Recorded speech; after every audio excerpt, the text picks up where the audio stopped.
Hello everybody, hope you're doing really well. So today we're going to do a paranormal East Sussex tale for you. So I'm just on the outskirts, in fact one of the road that leads into Ripe, which is a beautiful little village hamlet. In fact, actually driving through it was gorgeous. It was it's a tiny little village store and it was very busy with cyclists. It's a popular route for them to come up and down around here. We're not too far away from Lewes either in East Sussex, a gorgeous place as you probably know from me maybe mentioning it in previous videos. So today we're going to talk about the paranormal events or event that had taken place here, and it's great because it really encompasses Phoenix history. It's one of these tales that you can link up. So in World War II, the story goes that there was a pilot who had fatally crashed in one of these adjacent fields that's surrounding here. So I'm just going to portray this one here.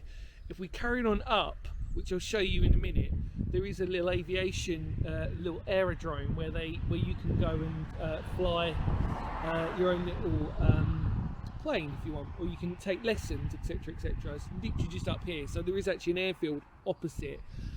The story goes that when this pilot had crashed and fatally died, that the rumours of ghost appearances started to happen a lot later in about 1987, and in fact one of the first encounters was somebody driving along this very road, and as they're driving through they encountered a pilot.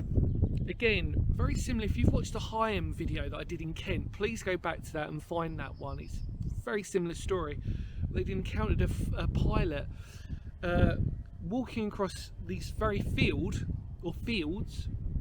and looking for his very lost and soulless, etc., etc. And it turned out that obviously the closer they got, they realised it was actually an apparition, and a spiritual one at that. What an amazing little story to tell, because it encompasses the historical nature of a crash that actually did happen here, and the fact that people had been witnessing it. The first encounter was in about 1987 when somebody was driving along this road and they witnessed the ghost just basically walking out from the fields, and literally just not necessarily walking out in front of the car. I think the story was that they were literally walking out towards the road, and the car had witnessed this person who was a pilot basically.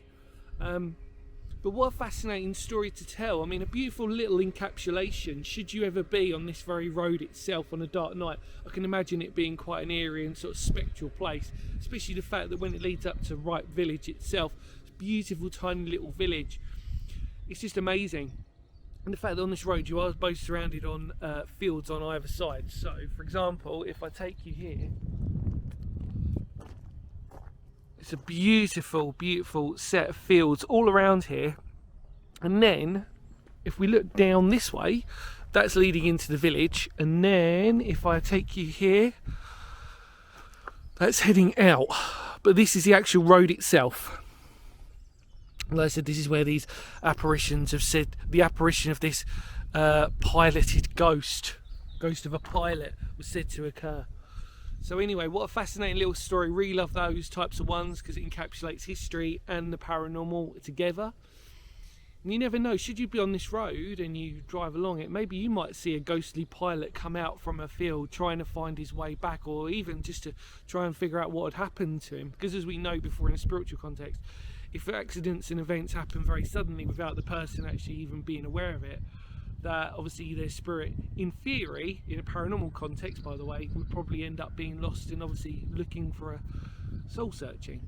So anyway, take care everybody, thank you so much for watching. In more words of Phoenix history, because history matters. Take care, love to all of you, bye. Boom.